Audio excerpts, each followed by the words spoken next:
Olá, eu faço companhia para você a partir de agora no Jornal Boa Notícia desta quinta-feira.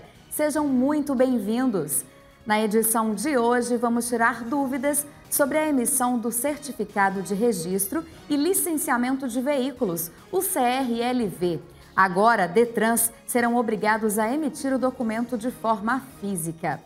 E ainda, o JBN vai mostrar a construção do novo Santuário de Trindade. Por lá, o trabalho segue sem folga e já é possível ver a estrutura da nova casa do Divino Pai Eterno. E tem mais. Neste período de pandemia, as crianças também ficam mais ansiosas. Hoje, o JBN vai mostrar como é possível manter a boa alimentação dos pequenos, inclusive nesse período. Fica comigo, porque o JBN de hoje já está no ar.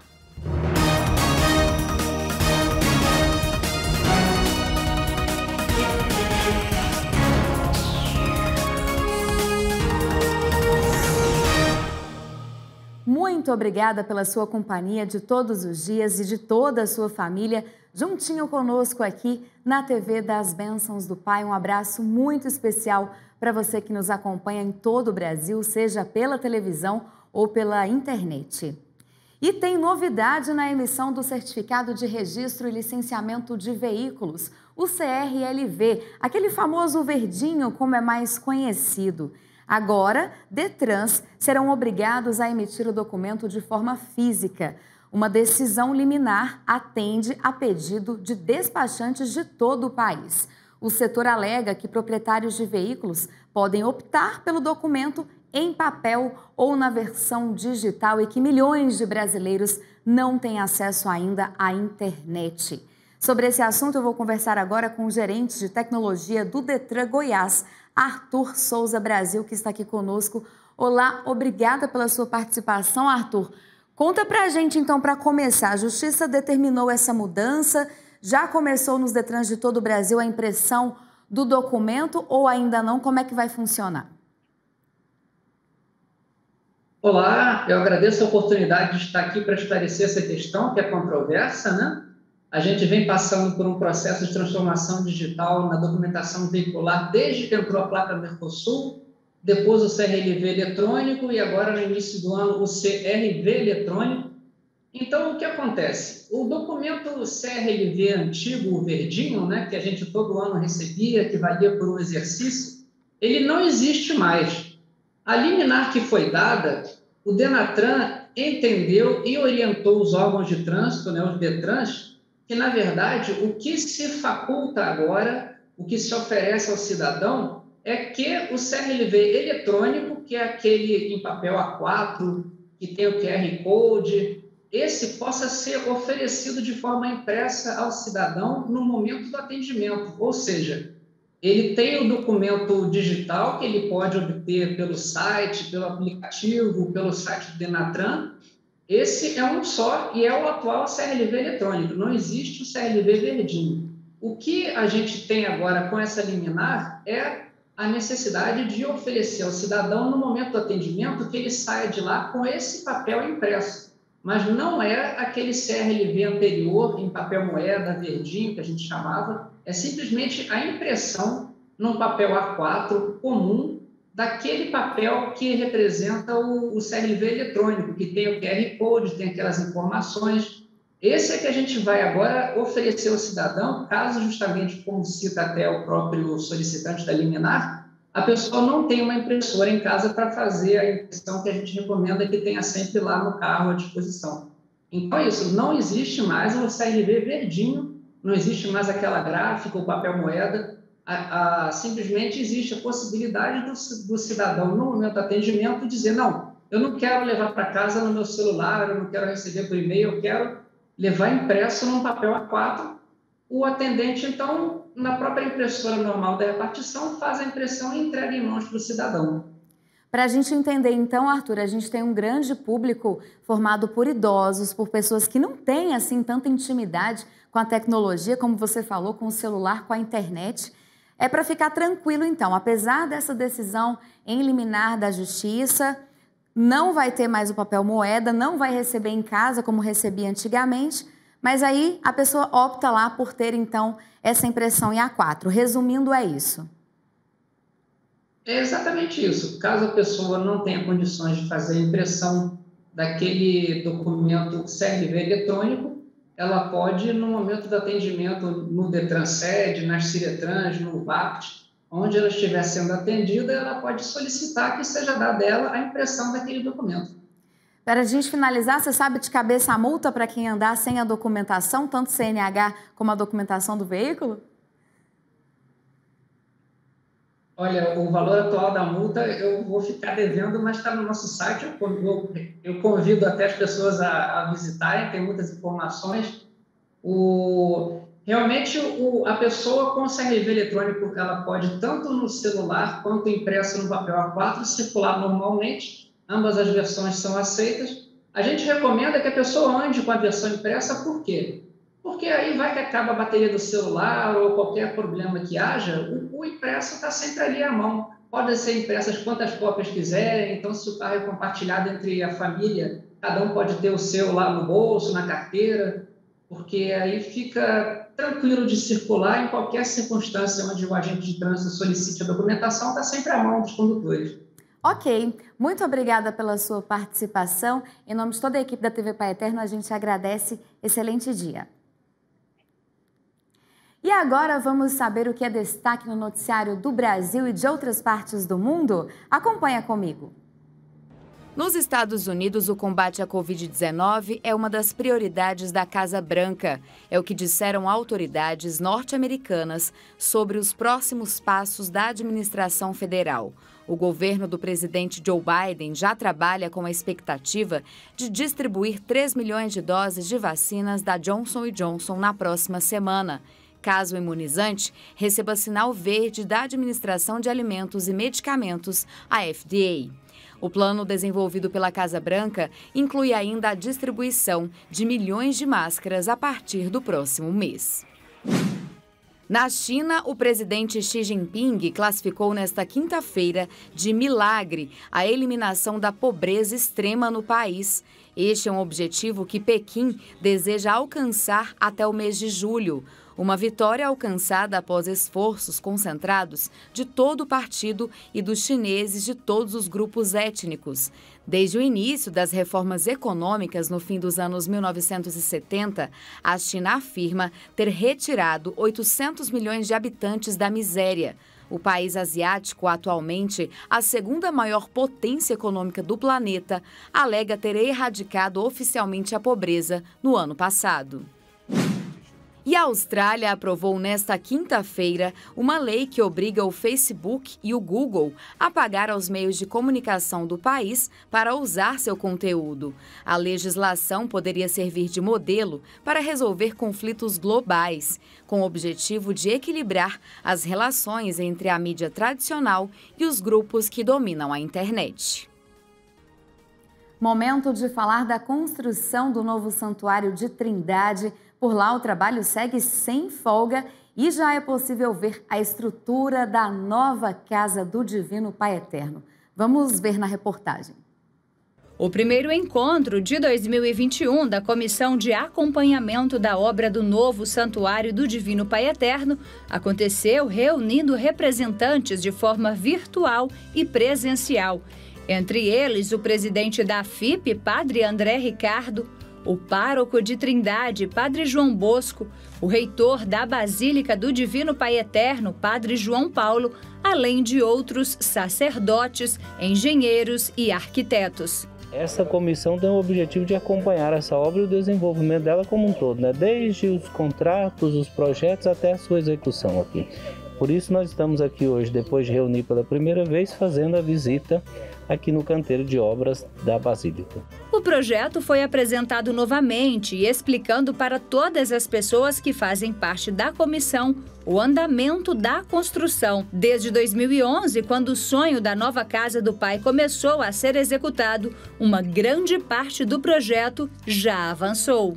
Nós estamos aqui hoje para o nosso fiel entender com mais facilidade, né? A igreja ela tem uma forma de uma cruz, nós estamos fazendo os braços da cruz e a cabeça da cruz, que é os setores chamados setor A, B e F, né? Nós fizemos toda a limpeza do concreto que já estava pronto. A gente já está hoje com uma altura aí de 25 metros, né, com a estrutura já de concreto. E agora nós vamos elevar mais ainda essa estrutura, concluindo as novas etapas e os novos pavimentos da igreja. A gente já está lá na frente desenvolvendo o detalhamento dos materiais, dos acabamentos, da parte interna da igreja, do volume da igreja, de toda a parte também de relação com a iconografia, a parte de arte sacra. Então a gente tem esse desenvolvimento do detalhe interno que caminha a nível de projeto, de arquitetura, mas que ainda vai demorar bastante para chegar aqui na execução, né? O grupo formado acompanhará o desenvolvimento da obra desde o projeto, os contratos e evolução do novo Santuário do Divino Pai Eterno. A obra do novo santuário só acontece graças à colaboração dos devotos. Cada pessoa que contribui é responsável pela construção do lugar sagrado. Os fiéis nessa casa é a casa do Pai Eterno, mas para acolher os fiéis, os filhos do Pai Eterno, né? Nada disso aqui estaria acontecendo se não fosse a colaboração e a participação de todos, né? Esta obra, ela é do Pai Eterno, mas ela é principalmente de cada devoto, porque aqui está a colaboração de cada um dos milhares de devotos que o Divino Pai Eterno tem, Brasil e afora e até fora do Brasil, né?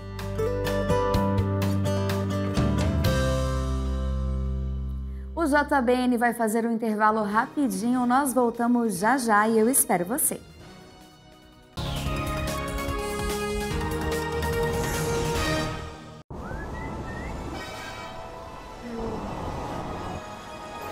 Oi para você que está aqui na Rede Pai Eterno.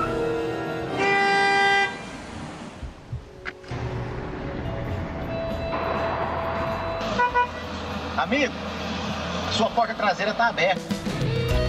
Obrigado.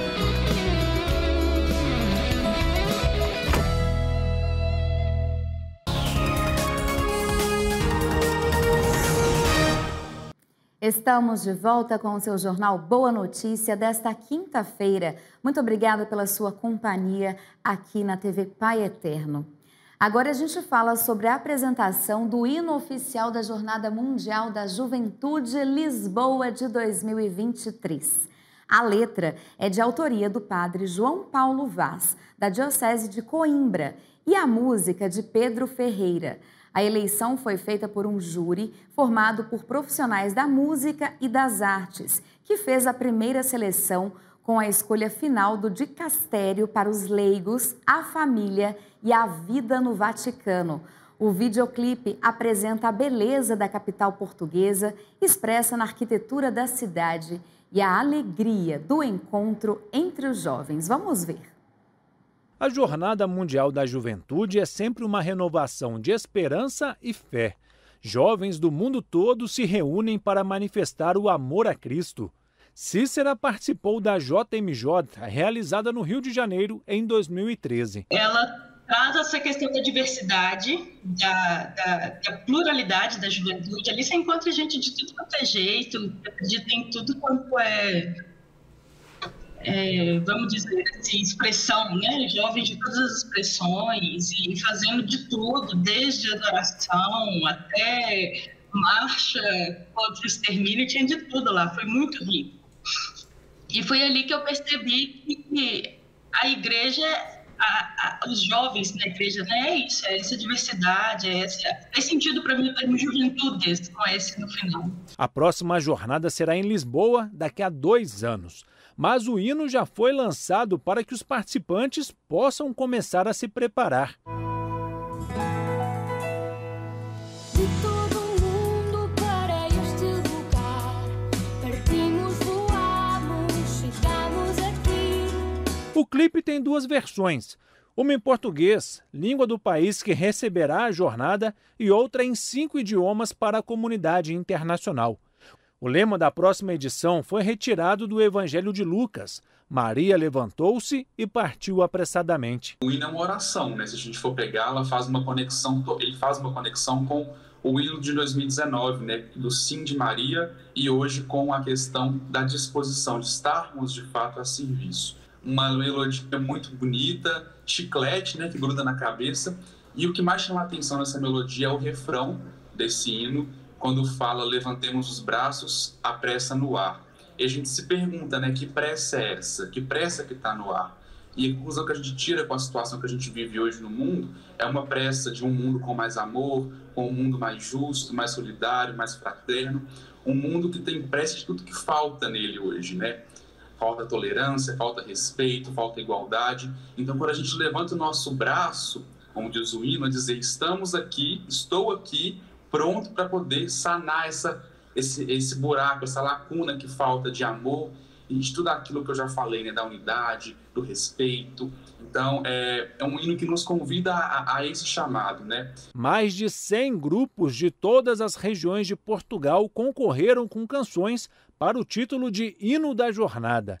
É ele que vai guiar os jovens. A caminhada que eu fiz na Jornada do Panamá era o tema com Nossa Senhora, Maria. E tem uma continuidade, sim, dessa jornada que vai acontecer em Lisboa. Maria levantou e apressadamente se dirigiu para encontrar Isabel. É o tema, né? E no Panamá ele a serva do Senhor. Então, a escolha de falar para as juventudes, lembrando o sim de Maria, o grande sim que a Vitória teve, são os temas das últimas jornadas. A Jornada Mundial será em 2023. Faltam 2 anos. Tempo suficiente para a preparação, não só do espírito, mas também da voz. Todos vão ouvir a nossa voz, levantemos os braços, a pressa no ar. Jesus vive e não nos deixa sós, não mais deixaremos de amar. Lindas imagens, né? Mudando de assunto, neste período de pandemia, assim como nós, adultos, as crianças também ficam mais ansiosas, não podem sair de casa, brincar como antes, e aí não tem jeito, a vontade de comer aumenta. Mas você sabe como manter a boa alimentação dos pequenos, inclusive nesse período de maior tensão? A repórter Tiara Castilho conta pra gente agora. Praticamente um ano que estamos vivendo em uma pandemia. Se para nós, adultos, a situação está difícil, para as crianças também não está nada fácil. E elas, assim como nós, descontamos muitas vezes essa ansiedade na alimentação. E é sobre isso agora que a gente conversa com a nutricionista Marina Reis. Marina, a alimentação pode ajudar aí um pouco dessa ansiedade? Sim, a alimentação ajuda muito na ansiedade. Ela, inclusive, ajuda a melhorar a ansiedade, mas ela também pode atrapalhar.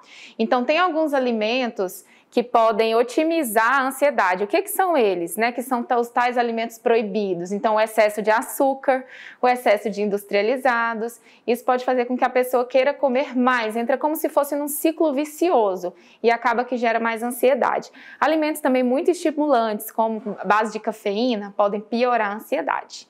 E os que ajudam são aqueles, que a gente fala dos alimentos de vó, que acolhem nosso coração. Podem ser tanto alimentos que são ricos em triptofano, e nós temos aí como exemplo a banana, a linhaça, o chocolate amargo sem açúcar, os laticínios, mas também a gente pode utilizar outros alimentos de acordo com a necessidade de cada um, porque existe uma coisa na alimentação, na nutrição, que chama-se comfort food.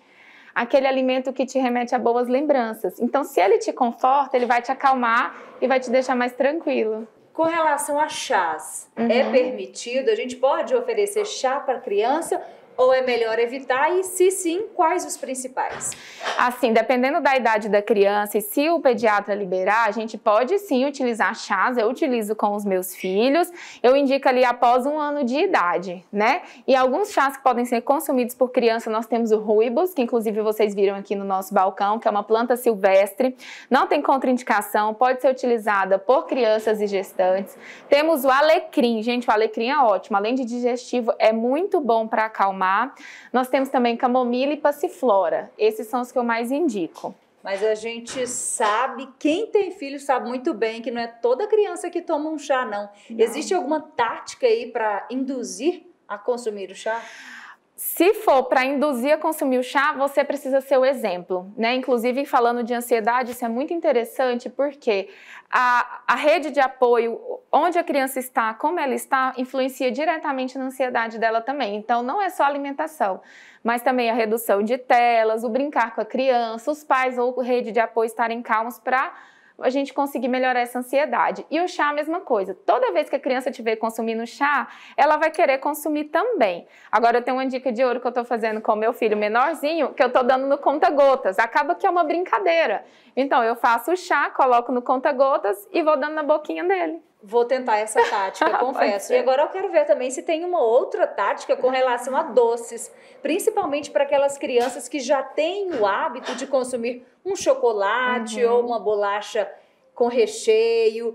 E aí, para essas crianças que já têm o hábito e que hoje estão consumindo em maior quantidade, como diminuir um pouco isso? O interessante é que seja feito um desmame, né, do doce, dos industrializados. Primeiro, a gente precisa fazer trocas inteligentes. Então, se está consumindo chocolate ao leite cheio de açúcar, troca por um chocolate meio amargo, depois troca por um chocolate amargo e sempre pensando sem açúcar. Inclusive, o chocolate amargo sem açúcar, ele é bom para a ansiedade. Então, ele pode ser utilizado na quantidade pequena. Toda vez que a sua criança te pedir um doce, tente fazer uma troca. Tenta dar algo amargo ou algo azedo, um suco de limão ou algo azedo, porque vai fazer com que ela queira consumir menos doce. E o exercício físico para as crianças, ele também é muito bom para reduzir a vontade de comer doce. Então, tentar brincar ao ar livre, eu sei que na pandemia a gente não está podendo ir em qualquer lugar, mas ou tentar brincar em casa mesmo, fazer com que ele gaste energia para que a gente mude o foco dessa alimentação. Quais os alimentos devem ser evitados que podem causar ansiedade, tanto nas crianças quanto para nós adultos também? São os alimentos ricos em cafeína, né? Então, café, o chá mate, chá verde, chá preto. Os alimentos industrializados também, que tem muito glutamato monossódico. Então, todos aqueles skinnyzinhos, né, de saquinho. A gente tem também os biscoitos recheados, o excesso de açúcar e o excesso também do industrializado como um todo deve ser evitado para não piorar a ansiedade. É hora de conferir o nosso comentário de hoje. Quem fala com a gente é o especialista em agronegócio, Antônio Pereira. Vamos ver. Olá, tudo bem? No programa de hoje eu vou falar um tema muito interessante que está para acontecer aqui no Brasil. Depois do consenso fechado entre os presidentes da Câmara, do Senado e também ministros, o governo federal vai tentar aprovar a proposta que viabilizará o pagamento da nova rodada do auxílio emergencial em 3 semanas. Esse é o prazo que a equipe econômica trabalha para aprovação do que o ministro da Economia, Paulo Guedes, chama de novo marco fiscal, que será composto pela inclusão na proposta de emenda constitucional à PEC do Pacto Federativo de uma cláusula de calamidade pública, uma espécie de PEC de orçamento de guerra, semelhante à aprovada no ano passado. Isso permitirá retirar os gastos do auxílio emergencial de regras fiscais, como o teto de despesas, mas criaria condicionantes, como medidas automáticas de contenção de gastos. O alcance dessas medidas ainda está em discussão entre o Ministério da Economia e a área política, devido à urgência para aprovação dessa PEC da guerra. Medidas mais duras poderão ficar para uma segunda PEC fiscal, para ser votada até o final de julho. E com isso, a expectativa é de que a primeira parcela do novo auxílio seja paga ainda no próximo mês, agora em março. E as outras 2 parcelas, pelo menos, estão previstas em abril e maio. E possivelmente uma outra em junho, a depender da evolução da pandemia do coronavírus. As parcelas deverão ser de R$ 250 a um custo total de 30 bilhões de reais. No ano passado, o auxílio começou a ser pago em parcelas de R$ 600 e depois reduzida para 300. Bom, Nós vamos entrar daqui a alguns dias em março, abril e maio. E na minha visão, eu estou considerando esses 3 meses cruciais para a maioria da população brasileira. É simples a gente imaginar que nós temos aí por volta de 50 milhões de desempregados no país, passando um dos maiores perrengues já passados na vida. Principalmente falta de emprego, falta de estímulo e, por incrível que pareça, sem perspectiva nenhuma. Esses próximos 3 meses serão decisivos para essa grande parcela da população brasileira. Eu, particularmente, torço muito para que os problemas do Brasil sejam resolvidos o mais rápido possível, principalmente em se tratando da política brasileira. Se não unir, vai dar problema muito sério, não para os políticos, mas para a população. Um grande abraço, muito obrigado e até o próximo programa. Nós agradecemos também, Toninho, a você. E apesar de tudo isso que o Toninho falou, não podemos perder a nossa fé em Deus, de que sim, tem solução para tudo e dias melhores virão. Com essa mensagem, eu me despeço de você, convidando para a gente se encontrar amanhã, nesse mesmo horário, a partir de 12h30, se assim Deus quiser. Tchau!